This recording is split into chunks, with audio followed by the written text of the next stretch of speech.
Welcome back to the 7th episode of the That's Business podcast. Today's guest, I, funny enough, met off of LinkedIn and love him for his authentic self, I should say, and his I'm not for everyone attitude. Today's guest is Shaun Hervey, and Shaun is a recruiting consultant that specializes in full life cycle recruitment. He brings an understanding of market trends and business cycles and their impact on the availability of qualified candidates. Shaun has a steep knowledge of staffing models, internet recruiting techniques, social media sourcing, and workforce development practices. He calls, and I quote, balls and strikes for both candidates and recruiters, and would rather be the guy that you hate for telling you the truth than the guy that you love for telling you what you want to hear. And I quote, you've been warned. Shaun, I'm so excited. I feel like has been a lot in the making, so thank you for being on the podcast today. Oh, you're very welcome. Anytime. And thank you for the introduction, by the way. Of course. That's a very nice introduction. I don't think a lot of people have given me that sort of introduction. Some love there. Lovely. Yeah, lovely. I like you for some reason, right? Oh, so just for foremost, because you have a very interesting story, and we were just talking about this, how you got into this whole recruiting. So tell us just like backstory of you and how we're here today. Backstory of me, I've been recruiting for now about 10 years. And how it started was I was selling credit cards at American Express in the Delta terminal of what the hell was it? JFK? No, it was at LaGuardia Airport, right? Long story short, I was the guy that was trying to sell you shit and sell you credit cards while you were trying to get to a plane. Right. So that was me. And I ended up signing up like a VP of sales or a VP of something at the staffing company called Adecco. And it's one of the big four, right? If it's accounting, it's like the staffing big four, right? Right. And this person was like, oh, we have an opening in New York. And I said, okay, for what? Like, oh, recruiting sales, like being an account executive. I'm like, okay, that's cool. Like, I don't know what the hell it is. Like, what is recruiting? What does that mean? Right. Right. So I was like 23 at the time. I graduated college a little late. That's okay. So, I was doing. You had your fun. Had my fun. Yeah. I was doing that. And I met the VP of sales, whatever it was. And I went and I interviewed and I got the job. And I kind of realized that like running around Long Island and knocking on doors and trying to ask people like, hey, do you want temporary staff services in case your secretary here gets hit by a bus? It wasn't for me. No. So I just kind of realized that I like the people. I like doing it. I like the recruiting side of it. And I went to a small staffing agency and I learned the ropes there. Then I went to a major healthcare system where I was a sourcer. Then I got promoted to a recruiter. And now here I am today.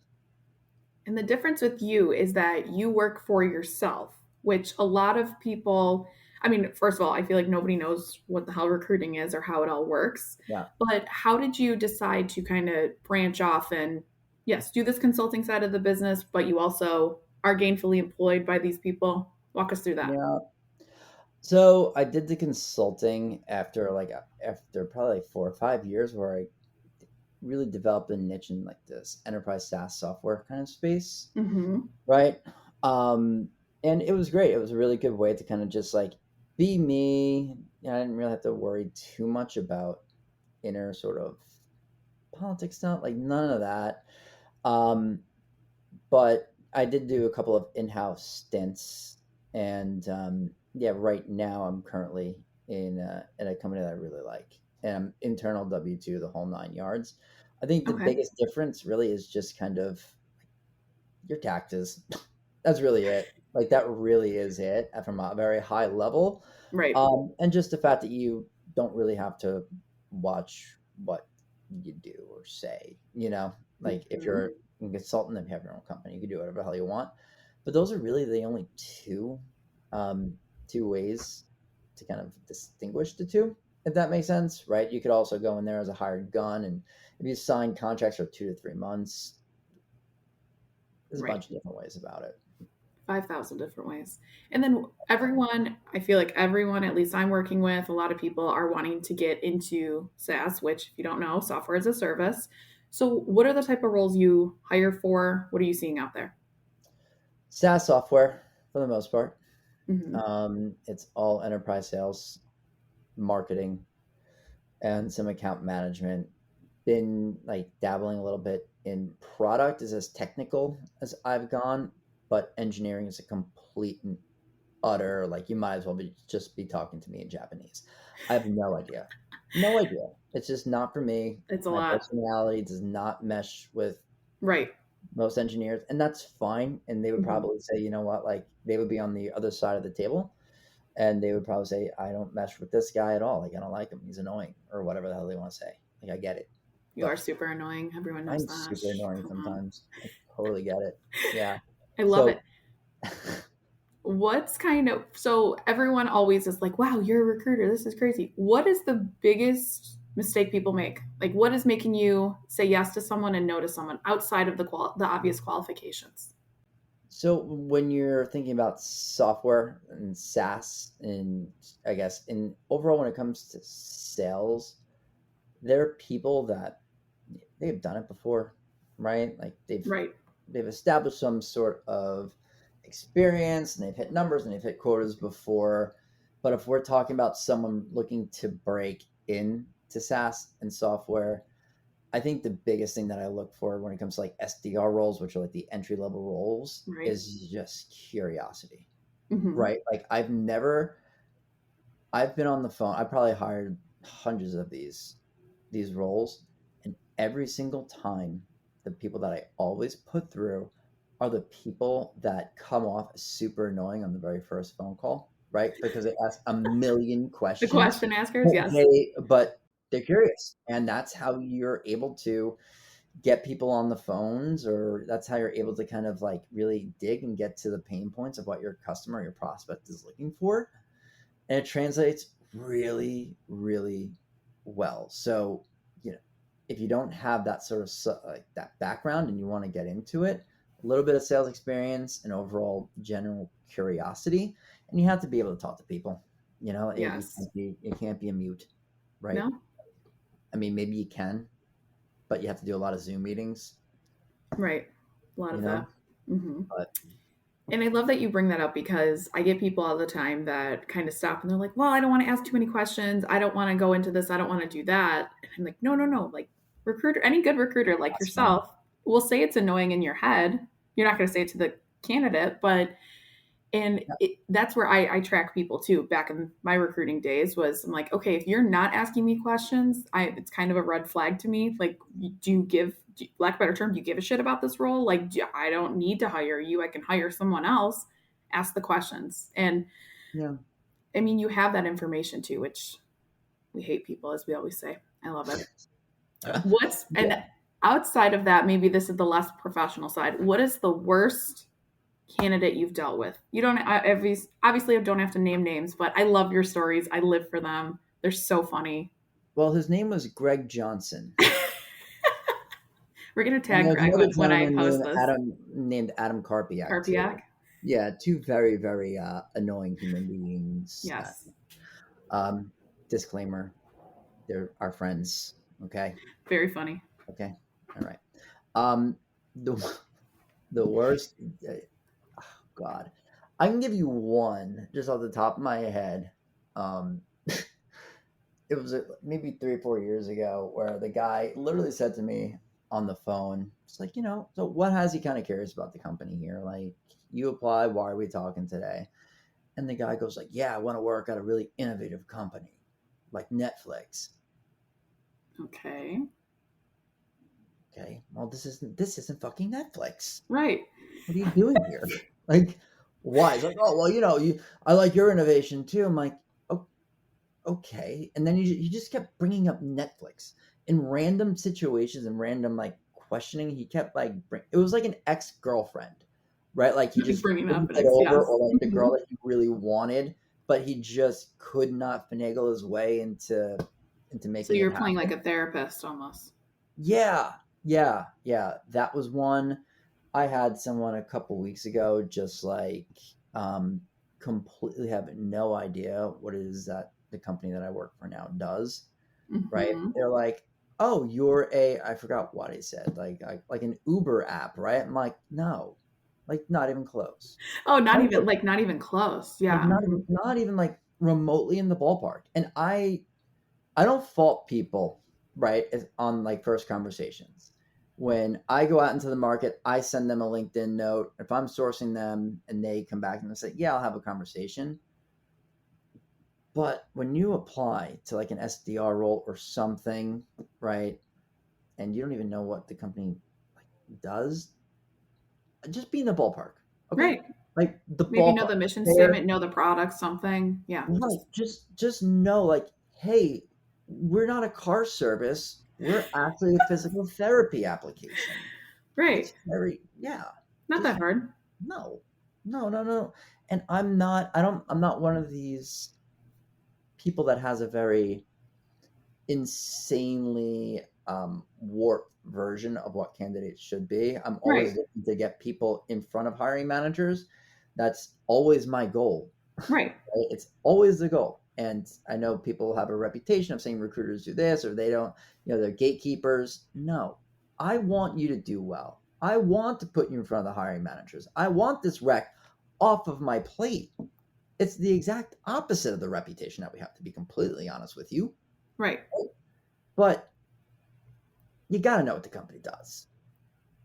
Well, and That, that's that's people it. laugh at me when I say that for interview prep. I'm like, study the company, know who you're interviewing with, Google the freaking company name. That's really it. And people That's laugh. it. I'm like, you're saying this right now. People don't do that. Or my favorite are answering the phone and people are rude to you Yeah. after it's a scheduled interview they booked Yeah. and are rude to you. I'm like, all right, well, you just disqualified yourself. And I don't feel like it's not too hard to get into these companies. Sure, there's asshole recruiters out there. That's with every job. There's asshole bosses, companies, whatever. But Totally. it's across the board. It's not just like we're all these horrible, terrible human beings, right? There's assholes in everything. Every Exactly. aspect of our lives, we're surrounded by assholes. And you know what? I could be an asshole too. Sure, you could be an asshole. We Absolutely. all are, right? It's Right. just put in a little bit of effort, and I promise you, you might not get the job, right? But we want you to at least have the conversations. We want to be able to move forward with you.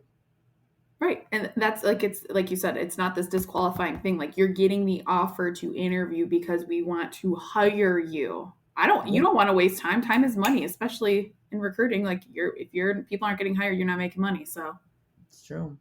I True. love it. My favorite question I'm going to ask you because I get this every single day, and my favorite fight to have with people on LinkedIn. What is an ATS or an applicant tracking system? Can you walk us through that? Ooh, big eye roll. Loved it. Do I have to? Yeah. I think Amy Miller should be talking about Oh, this. I'm having her on this too. But Yeah, not me. I'm going to defer that to Amy. okay, we won't No. ask you. Um, the ATS is simply a place where your resumes go.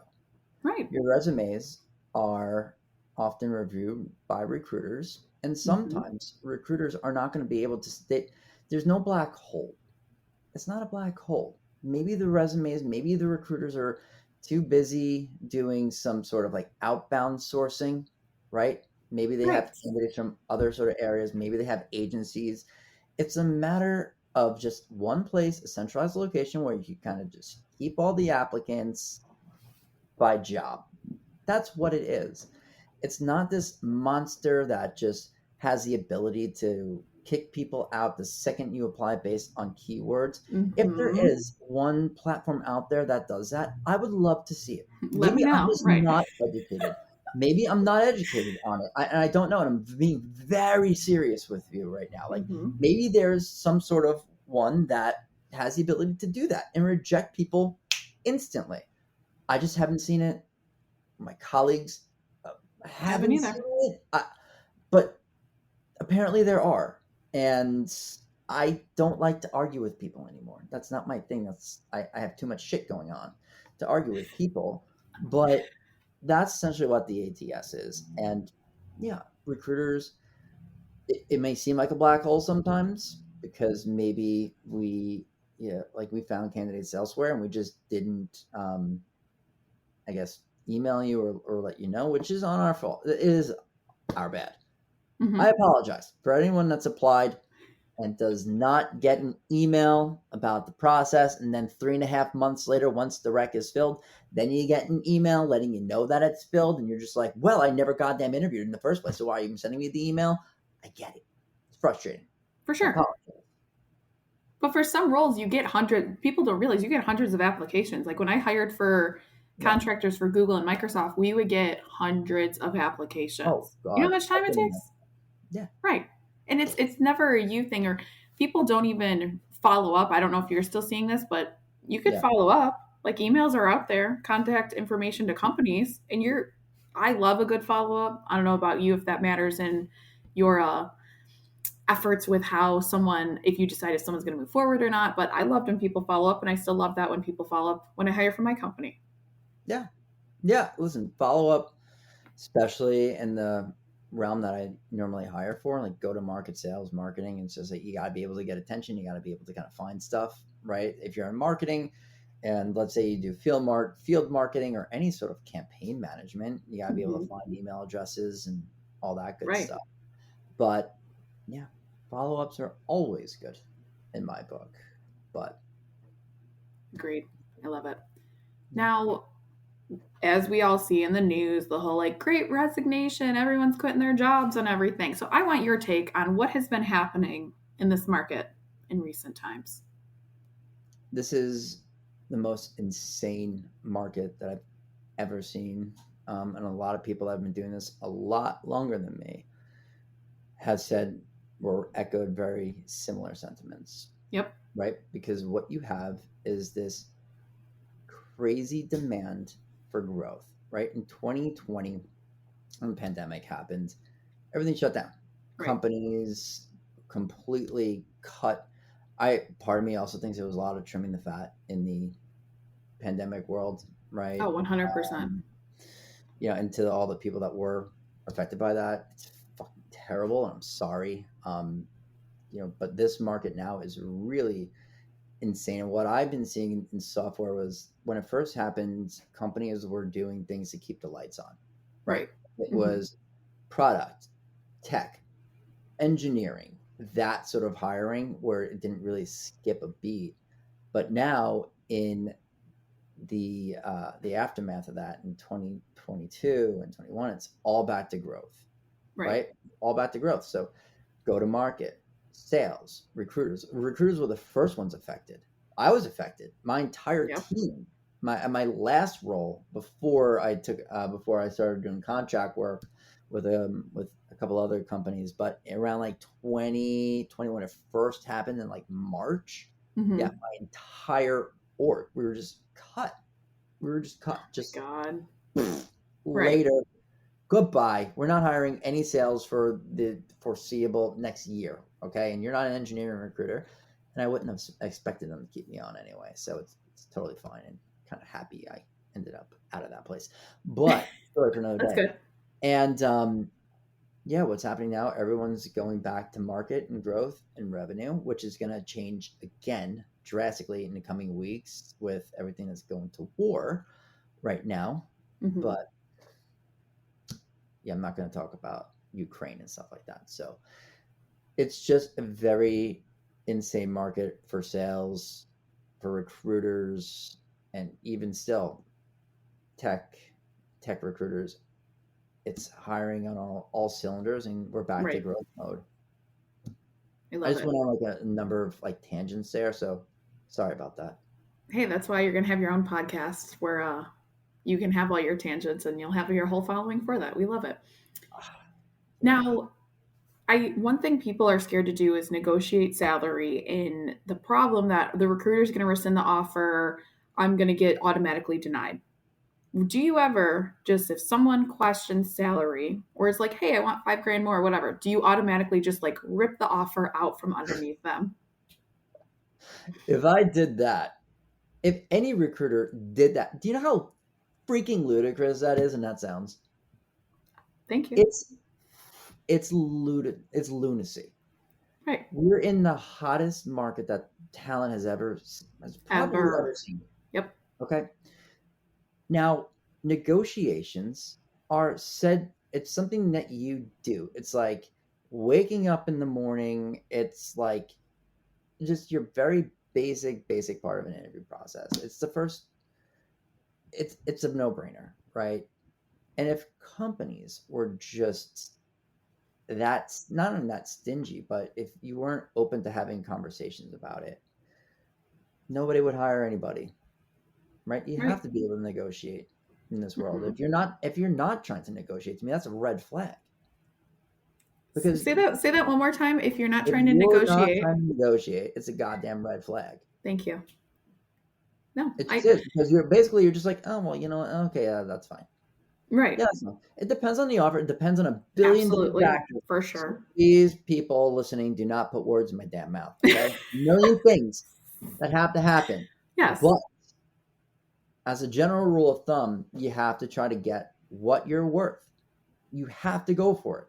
And if you're Right. not in this market, I could always just say no. I could say, Right. listen, you're at the top of my budget.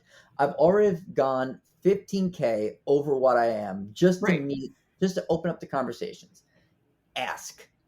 If it's a That's it. no, I can't. And if it's $5,000 that's going to kill you, okay, then go to the other company that can and will. Right. Find someone else. You'll find your 500, your $5,000 extra what you want. Everybody will be happy, but you have to ask. And Thank you. anyone that's taking away salaries or offers simply because someone wants to negotiate, don't work at that company. Just don't. Because if Exactly. that's the case, you think you're ever going to get a raise? You think you're Nope. ever going to get a promotion? You think Mm-mm. you're ever going to get any sort of valuable insight or valuable traction in your career? Absolutely damn not. No. Right. And that's what's happening. I mean, people I feel like are just too afraid to even do that. And I say the same verbiage. If they're showing you their true colors, if you're having a shitty time in the interview process, what do you think it's going to be like working there? It's going to be 10 times worse. And then you're locked into an offer. And then you realize 2 days later, you made the ultimate mistake of quitting your job and not looking more. And it's not a red flag. And back to our Yep. point of there are shitty recruiters and companies out there that will probably do that, but it's the rarity. It's most people are good people that want what's best for you. Because you're looking out at the end of the day for your candidates, right? Yeah. I want you to get hired. You think I Right. want to keep doing the same search 100 million times? Right. Is that what you And then guys? Is that what starting you over, think? right. Right? You didn't want to start over? No. No. I want you to be hired. Right. I want you to be hired. If for anything, it's for my own damn selfish reasons. But you're still Come doing it. on, people. I'm Right. still doing it. I mean, I want it for you 100%. If that's what you want, if you want to be here, let's go. That's great. But also, you know, we have other stuff to do. So we have to We get do have other stuff, right? right. Hmm. Now, this may not be true for what you specifically hire for, because it's a lot of like similar positions, but I Mhm. tell people to, like, if you get reached out on LinkedIn, email, whatever, and the position may be a lateral move for you and you're looking to move from like a senior manager to director level. I always tell people, like, okay, if they are respectful, like you get a good message, they clearly did their homework on you, like I know you do. I always say you should send a message and say, hey, thanks, but this is what I'm looking for, because recruiters hire for more than one role at the same time. And I forget who I was talking to that was like a light bulb, like, what? It's not just like one position? Because I worked with a database of positions, and Yeah. I wanted your take on that, or how that looks like in your world. So is the question just how to respond to it? I'm sorry. Yeah, just like is so if you're the recruiter, you Yeah. reach out to me, it's a lateral move for me for whatever, a business development manager. I want to get into director level. But you don't know that because my experience is all BDM work. Okay. So me responding back and saying, "Hey Shaun, thanks for reaching out, but I'm actually looking for this role. Do you have anything?" And Sure. in my recruiting experience, I had a whole database of different jobs I could get someone else on of different levels. So I was saying, is that still true for you, or how does that work in your capacity? Yeah, I mean, I think it really kind of depends, Yeah, right? Depends on the situation, depends on a candidate, depends on a lot of different things. If it's an external recruiter, they probably have more of a shot of having something else, right, at right. that level that you're looking for. Maybe they're working with a client or somebody within their agency is working on something similar to that they could kind of shoot you over to. But if I'm looking for a director of sales, right, and I'm not going to reach out to like a manager, right? If Right. it's a director and I need 3 years of like somebody who's worked with teams of like 8 or more for more than 3 years, right?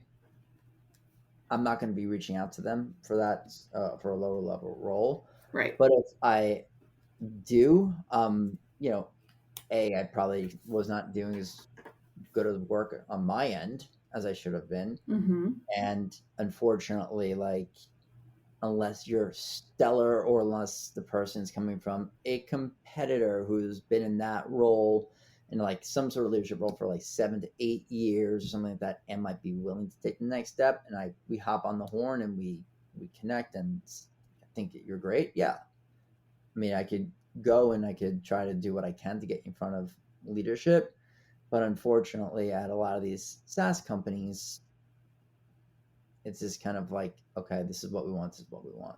Right. Okay. I like that. Yeah. Now, and this is my favorite text you sent me when I asked you to be on the podcast, but people often think because you're a recruiter, you're a resume writer. Is that true? I have my resume written for me by a resume writer because I can't write my own resume. I just can't. I'm just Right. we're not. Some people are. Yeah, some are for sure. Some people are. Like Karpiak is Yes. well, I think his is really just like looking at the resume and making adjustments to it, Mm-hmm. right? But like he's amazing at it. Like I had him take a look at mine. I took the notes that he gave me and I hired somebody for a lot of freaking money. So I know what you're making. Okay. So, shit. Maybe I just need to do what you're doing. You don't like writing. You just said that. You don't like doing that. It's a lot of work. I don't like doing it for myself. But you know what? Mm-hmm. It's fine. It is what it is. Anyway. Yeah, no, recruiters are definitely not resume writers and vice versa. Right. So you have people that maybe have been recruiters in the past, like yourself, but generally, if you come to me and say, "Hey, can you help me with my resume, or can you write the resume?" I might be able to kind of give you tips. Yeah, tips, But, pointers, absolutely. You know what your client wants, your right, company but wants. again, I've also been recruiting in sales, right? Right. So resumes don't matter in sales; they just Mm-mm. don't. The only Mm-hmm. thing I need on resumes is numbers. Did you hit like? Are you hitting your quotas? Like, what does your success kind of look like? What is that tangible metrics that all I need to kind of see? And I don't give a shit what it looks like. I don't care if you have an objective. Don't give a crap. Like, it doesn't matter to me. Mm-hmm. But that's not every industry. Nope. That's not everything. So there is absolutely a need for people that know how to do this, Right. and not all of us are, especially me. Don't ask me to write your resume. Don't ask him. Don't ask him, guys. Don't Hearing ask that, me to I do it. love it. Okay? And that's what I tell, if even I say to people, like, if you don't work with me, fine. But if you're picking someone to write your resume that has never worked in a hiring capacity, run far away. Because I have competition that is killing it, like on all social media, and is winning all these awards, and they have never worked in a hiring capacity, but they're great on branding and everything. Because if Mm-hmm. you don't work in hiring, you don't know the ins and outs of of the whole pool of candidates, like the whole, like, what is an ATS and I need to beat this, and hiring managers want to see that. It's not a one size fits all, and people that are branding themselves that way are completely wrong. Like you said, different industries, different wants, different everything. Yeah, and it's funny because I can't even log on to any sort of social media without seeing recruiters versus TikTok people, and then TikTok people versus career coaches, and this and that, and it's just so exhausting. It's so exhausting. Not only, and we know what we're doing for the most part. Imagine Right. someone who's like coming to TikTok or LinkedIn looking for like actual advice. You have people out there that have never worked in a corporate capacity writing all these ridiculous things on LinkedIn and then on TikTok. And Right. then you have the career people, like the actual people that have been doing it, writing the same things, fighting with these people about it. And the only person that ends up getting screwed is the people looking for job seeking advice because they don't know who to follow. Right. Like they don't know what's real. And we could sit here till we're blue in the face and say, hey, listen to us because we've actually done it before. Right. Where it all comes down to followings, and it all comes Mm-hmm. down to just people being naive, and it sucks and it's dumb, right? There are people like, do you follow Dan from HR on TikTok? I've seen him. He's really good. Like, he is very, very smart when it comes to, like, he explains compensation really Mm-hmm. well. Great follow. Great Ooh, follow. I'll But add like, him. he gets so many like trolls and people kind of like coming at him, and it's uh it's a very interesting kind of space. But if I was to kind of be on the market, just my natural tendencies is to listen to people that have done it before. Yes, and it goes back to ask questions. If you're not asking questions, like don't just and people's partners, significant others, whoever, friends, family, everyone's got an opinion about your career and what you should do. Everyone, Yeah. even people that shouldn't have an opinion about it, but oh my gosh, You and know what that's they say about opinions. I'm not gonna say it here. I'm not gonna we'll put say it it. on your podcast. Yeah, because LinkedIn wouldn't like that. People No, wouldn't they like wouldn't. Mm-mm. it. Mm-mm. Now, I love this part of you because you're kind of going against what I say about LinkedIn because you were someone that was super active on LinkedIn. You had what Yeah, almost 40,000 followers or something, something something crazy like like that. that. Yeah. Now, this is going to resonate with a lot of people, whether business owners or not. But what are the aspects of LinkedIn that you're not a huge fan of, or what's kind of that part of you of why you're not as active on it? Oh man, how much time do we have left on here? Oh, we got another half hour, so. Oh, okay. No,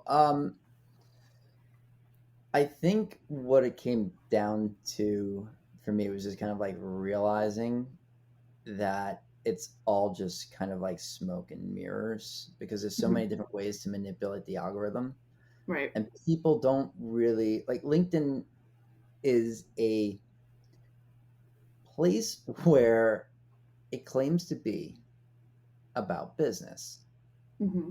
right? Professional sort of stuff.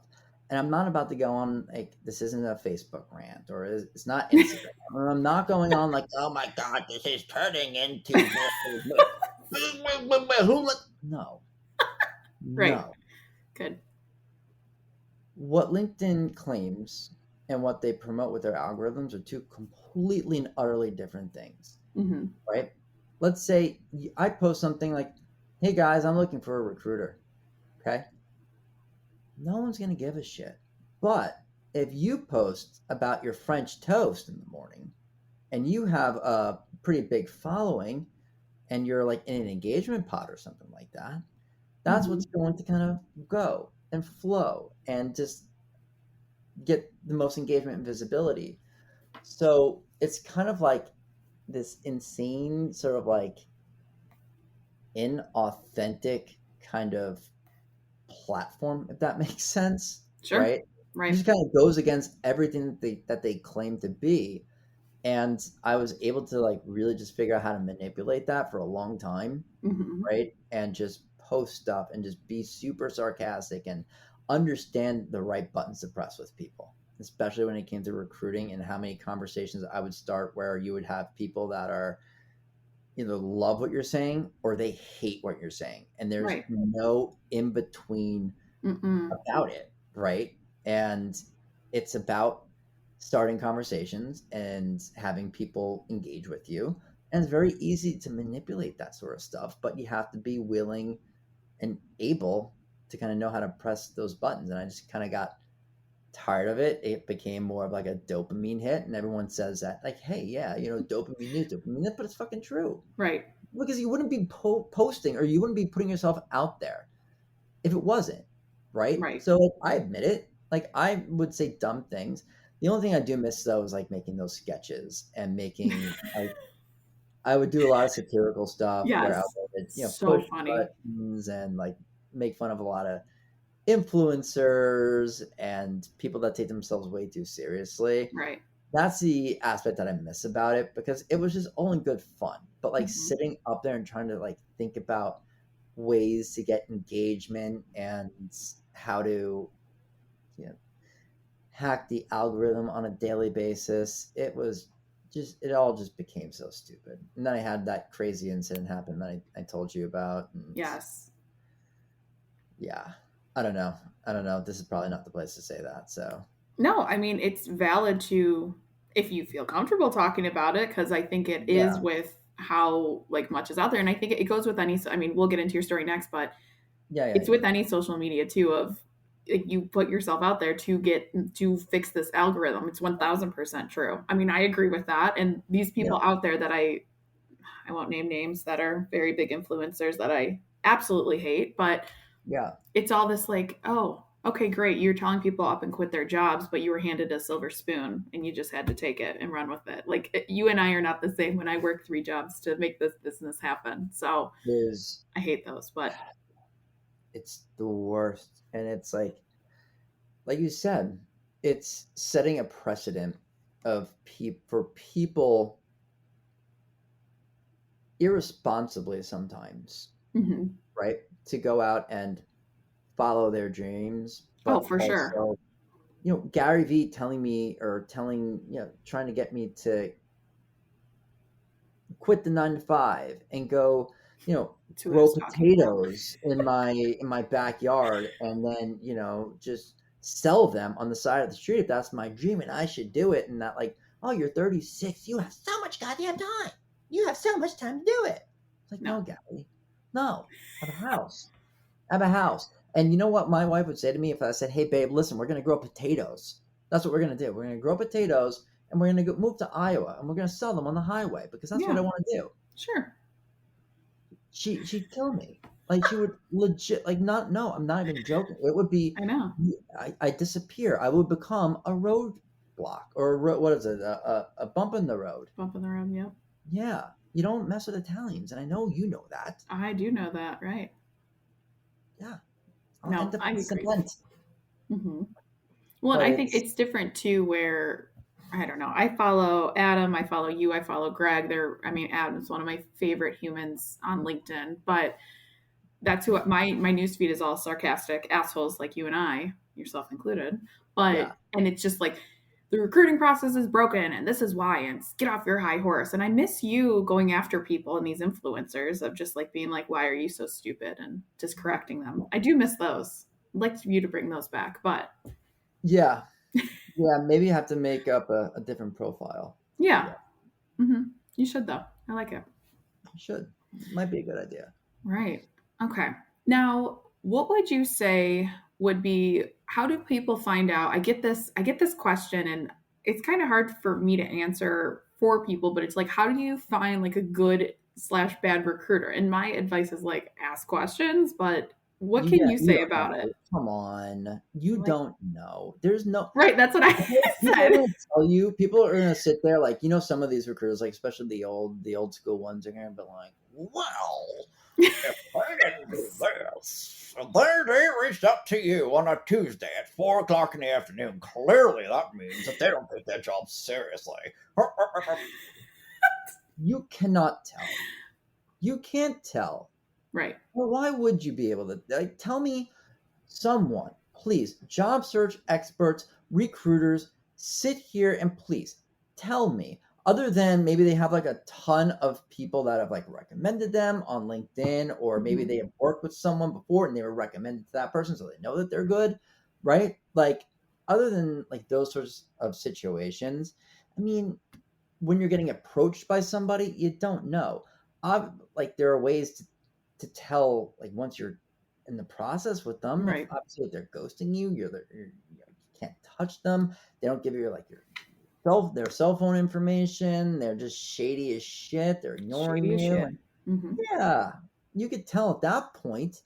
But no one has like these goggles on that could just tell you like, oh yeah, yeah, that guy, he's terrible. Okay, how do you there are people that I know that have like 13 LinkedIn followers and are multi goddamn millionaires Hmm. because they're just independent recruiters. They've been doing it since 1947. Okay, they have like a billion different clients. They know everybody in their niche, and they're not telling people about it on LinkedIn because they're doing their jobs. Right. Mm-hmm. So just because someone doesn't have a LinkedIn following or they don't have X amount of this doesn't mean that they're a bad recruiter. So tell me how I'm supposed to know that. And the answer to me is you don't know. You don't know. No idea. Right. You don't know about a bad relationship. It's with anything in life. It's this, I always say recruiting and getting hired is like dating anyway. So you're going to have the good, the bad, the ugly, the crazies, and everywhere in between. Getting hired comes down to timing. Mm-hmm. Right? Like, yes. That's ultimately what it's going to come down to. It's you're looking to move on from your company. You get something that seems kind of cool. You meet with other people that, think that you're kind of cool, and you end up wanting to go there, and you're getting more money. I don't know. I don't even know what I'm saying right now, to be honest with you. Like, I know what you're talking about. You know what I'm talking about. Yeah, I got you. I love it. Well, we'll wrap up here because you and I could talk for hours, but a few other questions. Now, this is so unrelated, but what's a fun fact about you? That's the most stressful question I've asked you today. Just that one. Yeah, probably. Before I had to grow up and get like a big boy job. I played in wedding bands and cover bands. I didn't know that. You didn't know that? No. Yeah, no. What'd you play? I went to school for vocal performance for a year in college. Yeah.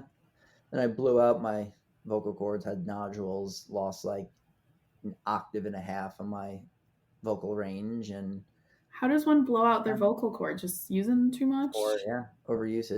Overusage in dingy, shitty clubs and bars up and down the East Coast. Wow, I didn't know. I had no idea. I did not know that. So that's why you like to talk so much. It all makes sense now. Yeah, exactly. I love to hear myself talk. I also did like dumb comedy. I've done like a lot of stuff. Like I'm a creative. You are. This is kind of the way to put it. But yeah, and my dream job is to write for The Onion. Mm-hmm. I knew that. Oh God, you would be so good for that. That's my dream job. Anyone's got a link to The Onion, you let us know. Yeah, please. And my last question, where can the good people find you? I'm under a rock. If you want to I'm on Twitter somewhere. Hervey21 is my handle. But I don't really tweet too much anymore. I'm kind of like a hermit. If you just want to just shoot me a note on LinkedIn. You're always good for a good conversation. Or just like, hey, what's going on? And they're like, hey, let's talk. I haven't talked to you in a little bit. You're great for that. But yeah. I love it. I'm just going to keep up. This was so much fun. This has been, I won't say my favorite episode for other people that I've had on it, but it may have been my favorite one to do. But thank you so much. Yay. Tune in next week for episode 8. It will be crazy. Shaun, thank you again. And I'm sure I'll chat with you soon. You got it. Anytime. If you're looking for a career change and you're not sure where to start, the Resume Rescue can help. Sure, there's no such thing as the perfect fit for everyone, but here at the Resume Rescue, we're on a mission to find the perfect solution for you. Whether it's changing careers, updating a resume, learning LinkedIn, or practicing interviewing, we have you covered. Find us online at theresumerescue.com and find all of our contact info in our show notes.